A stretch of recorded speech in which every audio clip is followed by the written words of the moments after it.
Your savings account is not protecting you. It is processing you. Every month you feel virtuous depositing that $200. The bank is collecting a fee, charging you inflation, and lending your money to someone else at 20% interest. You are not saving. You are donating. I'm going to show you 12 things right now. 12 things that feel like saving, that are mathematically making you poorer. And the most brutal part? The people who taught you these habits, they knew. Stay with me, because by the time I get to number 7, you are going to feel genuinely angry. That's the right reaction. Let's go. Max grew up being told the same things you were told. Save 10%. Cut the lattes. Use coupons. He did all of it, for 6 years. You know what he had at the end of those 6 years? A savings account with $4,800 and a net worth that had actually gone backwards when he factored in inflation. 6 years of following the rules. Rules that were written by institutions whose business model depends on you never escaping the middle. The bank needs your deposits. The credit card company needs your minimums.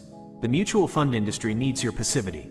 They wrote the playbook. You just memorized it. Here's the math no one puts on a billboard. If inflation is running at 2% and your savings account pays 5%, you are losing 7% of your purchasing power every single year.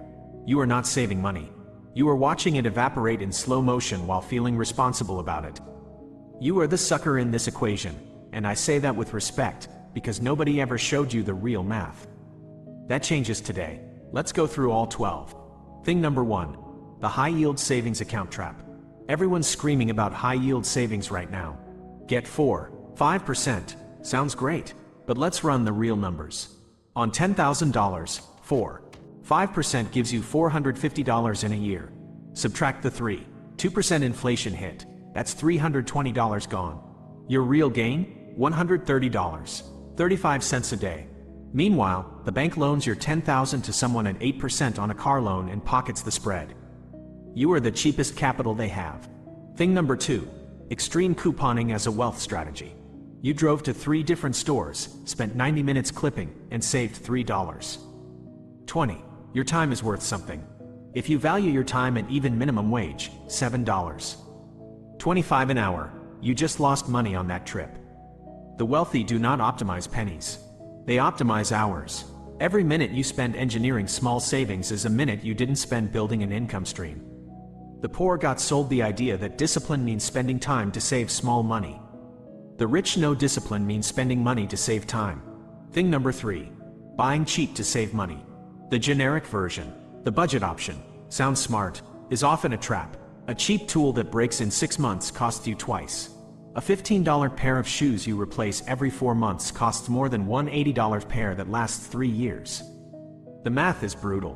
Poor spending habits are not about spending too much. They're about spending wrong. Cheap is not the same as economical. The poor spend twice, once on the cheap version, once replacing it.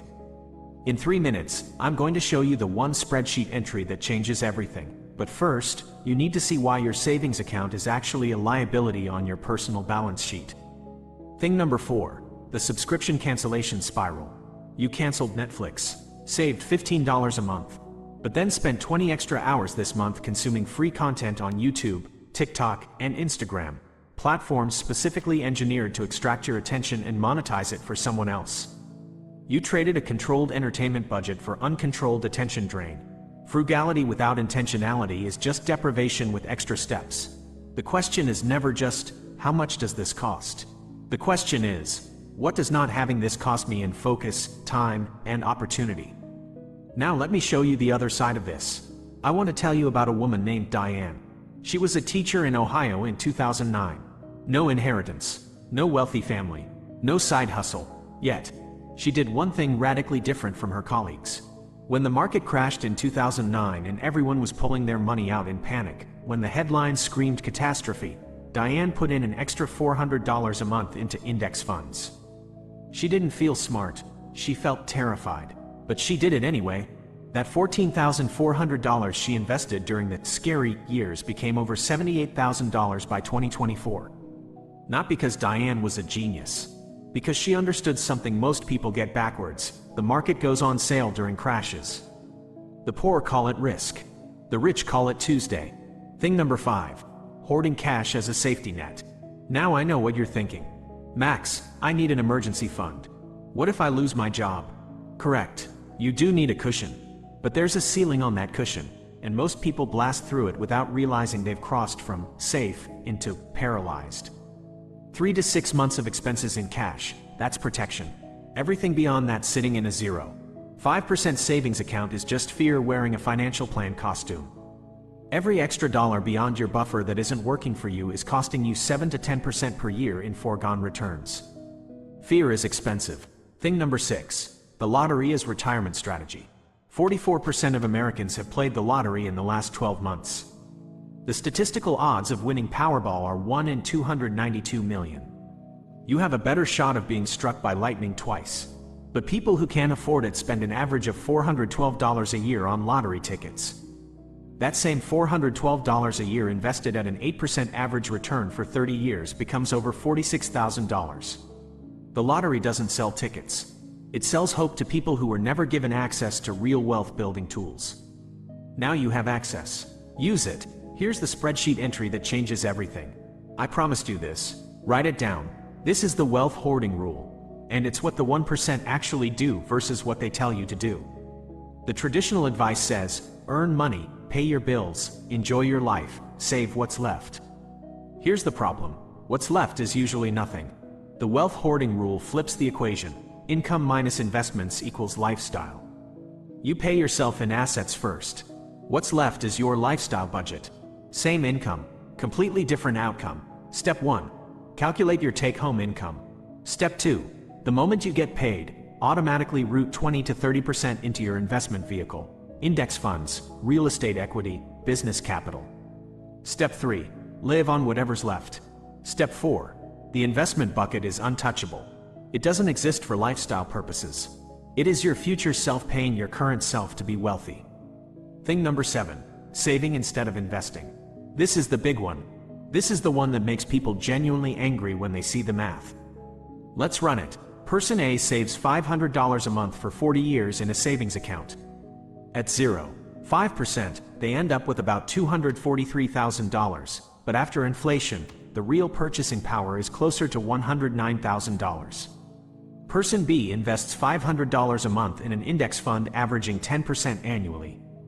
After 40 years, over $2, $6 million, same discipline, same sacrifice. A $2, $5 million gap. That gap has a name. It's called financial literacy. Most people hear this and nod. They get to step 1, track income. Maybe step 2, set up an account. They stop there. Step 3, automating so it happens without willpower, is where the actual separation happens. You cannot rely on motivation. You need systems. Thing number 8, keeping money in one bank. Your paycheck lands. It sits there. You see it. You spend it. The account is designed to be accessible because accessibility is a spending trigger. The wealthy use a technique called account segregation, separate banks for separate purposes. Your investment account is not at the same bank as your debit card. Distance is discipline. Set up 3 accounts, ideally at 3 different institutions. Bills, spending, investments. Automate transfers the same day your paycheck clears. The money you never see, you never miss. The money you never miss, you never spend. This is the system.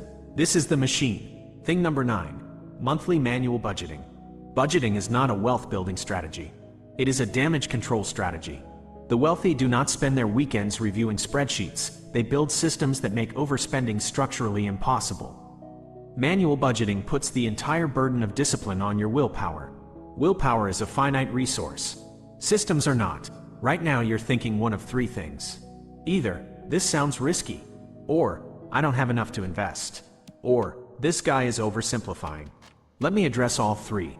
And I want you to hear this. This is the most important 60 seconds of this video. You think investing sounds risky? Here's the real risk calculation. Doing nothing guarantees you lose 2.5% per year minimum. The stock market, over any 20-year period in US history, has never returned less than a positive number. The risk of inaction is not 0. It is quietly catastrophic. They want you scared of the market. Fear keeps your money in their bank. You don't have enough to start? $25 a month, less than $1 a day, invested at 10% for 40 years becomes over $158,000. You don't need a lot to start. You need to start. The minimum buy-in to the wealth game is not money. It is decision. Thing number 10. Avoiding debt at all costs. I know, that sounds insane. But hear the nuance. There are two kinds of debt. Debt that makes you poorer and debt that makes you richer. Credit card debt at 24% interest, that destroys you. But a mortgage on a cash-flowing rental property at 5% interest that generates 8% yield? That's a machine that prints money using someone else's capital. The wealthy do not avoid debt. They weaponize it. The question is never, is this debt? The question is, does this debt produce more wealth than it costs? If yes, it is a tool. If no, it is a trap. The poor were taught that all debt is evil. The rich use debt as leverage. That one distinction separates two completely different financial trajectories. Thing number 11. DIY everything to save money. You spend a weekend painting your house instead of hiring someone for $400. Feels responsible. But what if that weekend was your only real chance to work on your side business, close a client, or develop a skill that pays $1,000? Your time has an opportunity cost. The wealthy buy time. The poor spend time to save small money. I promised you something that wasn't in the title. This is the hidden play. This is what I call the Phantom Paycheck System. And you can literally set this up tonight. Thing number 12. The hidden one. Not paying yourself a second salary. Here's what almost no one does. They treat their investment account like a savings account, something they add to when they feel like it. The Phantom Paycheck System treats your investment contribution like a non-negotiable bill. It's not optional, it's an expense. Open a zero minimum brokerage account tonight. Fidelity, Schwab, both free.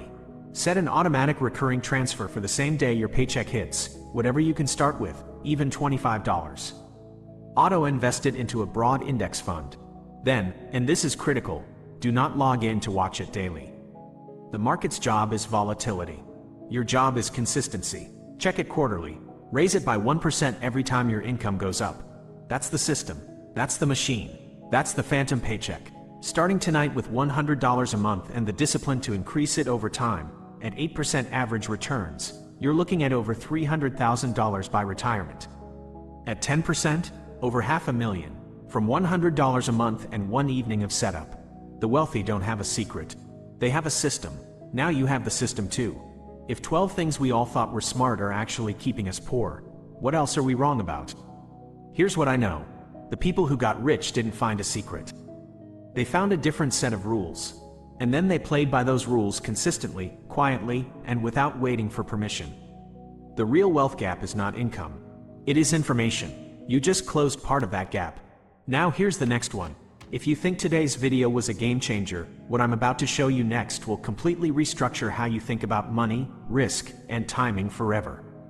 Why millionaires buy assets when prices crash, and exactly how to position yourself to do the same thing with whatever you have right now. That video goes live today. Do not miss it. The people watching that video are not going to be the same people who started watching this one. Neither are you.